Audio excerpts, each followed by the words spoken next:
Welcome friends to another r/I don't work here lady video. As always, if you enjoy this video, please make sure to hit that subscribe button. Our first story of the day is by Ligamentary. Dad doesn't approve of school sex ed class, so he offers his own in competition with the school. My good friend works in administration at the high school, and she's had her share of stories over the years, but wow, this one is a roller coaster. The high school offers sex ed every year as part of the mandatory health credit. Families are free to opt their kids out of sex ed if they wish, but the kids still have to participate in the alternative health course offering. All of the students take the same introductory portion before splitting off into sex ed and those who have opted out. This initial section covers, among other things, the dynamic of a healthy relationship, including matters of consent. Right away, as in immediately after the first day, a father tried to remove his son from the class. It was explained to him that he couldn't opt out of this portion.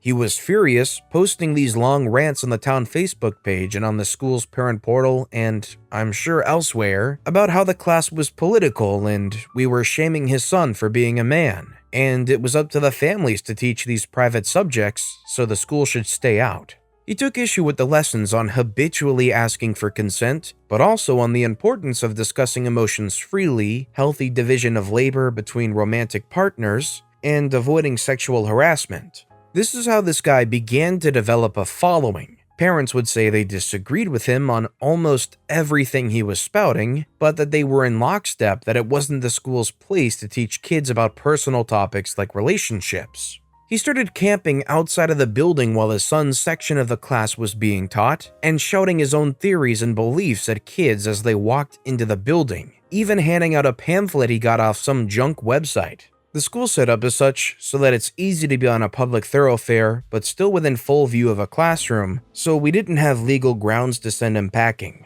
His supporters would honk their horns or even occasionally stop by to bring him cold drinks and sandwiches. It was nuts. Then one day, towards the end of the non-optional portion of the class, they had a police officer coming in to talk to everyone about how to report a sexual assault, know if you've been assaulted, and what to expect when you go to make your report, etc. The officer's own daughter is a student at the high school, so he was extra protective of the whole group. When he saw this guy standing outside the building shouting about how mutual consent is for the weak, he wasted no time shoving him off.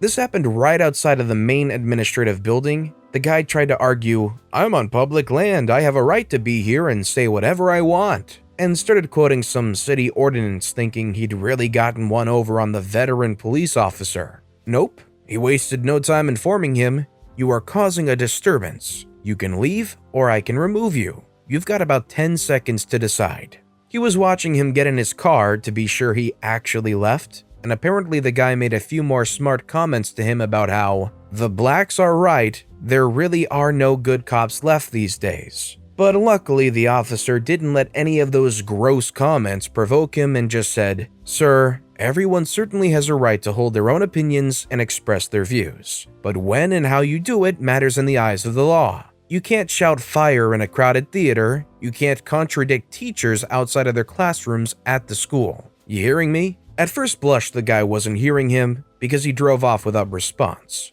And that story in and of itself spread like wildfire around town. However, for everyone who pasted him as a laughingstock for making such a display, there was someone else who saw him as a hero fighting the system. And it turns out he was actually listening closer to the officer's warnings than any of us would have liked. The optional sex ed portion began the following week, and this fool had begun placing Facebook ads, not the paid kind, but just posting his own ads from his account for his own sex ed class, because he can say whatever he wants in the appropriate setting, right? What sort of negligent, butt backwards, head in the sand kind of parent do you have to be to let your child leave school in the middle of the day to attend, as he dubbed it, sex ed for real men inside a stranger's house, a private citizen unaffiliated with the school, is beyond me. But the group who'd begun to follow his whole campaign and support him online and such was all for it and actually deliberately sent their kids to him. To be fair, he did advertise it as being totally non-sexual in nature, with his big driver being that those discussions should be left to the parents, and he was offering a class that covered traditional morals, values, and chivalry, promising to take us back to the good old days. He also had plenty of stuff about how his taxes pay the school's salary, so if enough people made their preferences clear, the faculty would have to fall in line and stop disseminating harmful materials. As far as we knew, this guy had a job, so he must have taken considerable time off to make this happen. A significant chunk of the male students, about a fifth, withdrew in favor of sex ed for real men, some satirically more so than seriously, but still, even one was too many in my book, regardless of reasoning. My friends and I managed to get our hands on a copy of a portion of the syllabus that was leaked, and it covered things like the man's and a woman's role in the relationship, what's appropriate after how many dates / rounding the bases, and some random survival skills training was mixed in as well, grouped under making yourself desirable. As this was going on, he sent taunting letters to the school faculty, letting them know how popular his class was and how great it was going, as though his son didn't still have to continue attending there, and he, the dad, didn't have an ongoing relationship with the faculty, plus at least one more kid who hasn't hit high school yet. Whenever he was on campus to watch his son in a game or just to pick him up, he made a point of telling the faculty involved in health class what a better job he was doing of teaching than they ever did, and how he was saving the immoral world by righteously luring kids into his basement during school hours. By the end of the semester, which just wrapped up, he was genuinely expecting some sort of white flag from the high school side. When they called him in for a meeting, he was all set to gloat and even charitably, or so he thought, conceded that the people at school were just doing their jobs and couldn't help that he was better at teaching than they were because he was working with fewer bureaucratic restrictions. The faculty patiently listened to this as he wouldn't let them get in a word edgewise before finally informing him that his son would need to take summer school because while sex ed was optional, the alternative on-campus course was required in its place. This man was somehow shocked to learn that his son couldn't just be pulled out of school midday every week for months. The school explained they'd send letters home and called, but never heard back from him, which is why they were having this meeting, which was a fiasco to schedule in and of itself. Everyone's guessing he just didn't open any letters from the school and didn't bother listening to their messages. So he started talking about how his son had taken a health class and he had a right to teach his own son if he preferred, and on and on. They replied that if he wanted to homeschool his son, he was free to do so. However, he'd have to unenroll him from public school and register his son as a homeschooler. He couldn't switch between his own lessons and public school on a whim. He was enraged by this and felt wholly entitled to circumvent state regulations and even federal procedures in order to, well, do basically whatever he wanted. So he said his son would just fail health and that he took it as a badge of honor. The school said that that was his prerogative. However, in that case, his son would not be promoted to the next grade level as it was a required credit. This really blustered him and he left. Then, after a few days of thinking about it, he informed the school in writing that he would be unenrolling his son and registering him somewhere else. The school cheerfully informed him that that would be fine, but he couldn't enroll him as matriculating into the coming grade because they couldn't certify his passing until he completed all the required credits for his current year.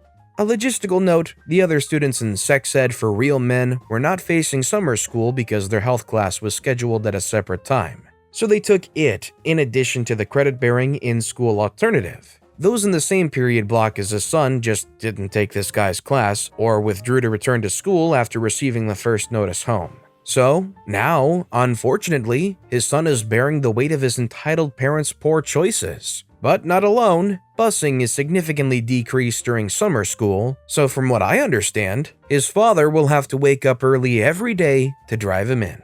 So do you guys personally believe that it should fall on the parents' shoulders to teach sex ed related things? Or do you think that it should have a place in the public school curriculum? Let me know what you think in the comments down below.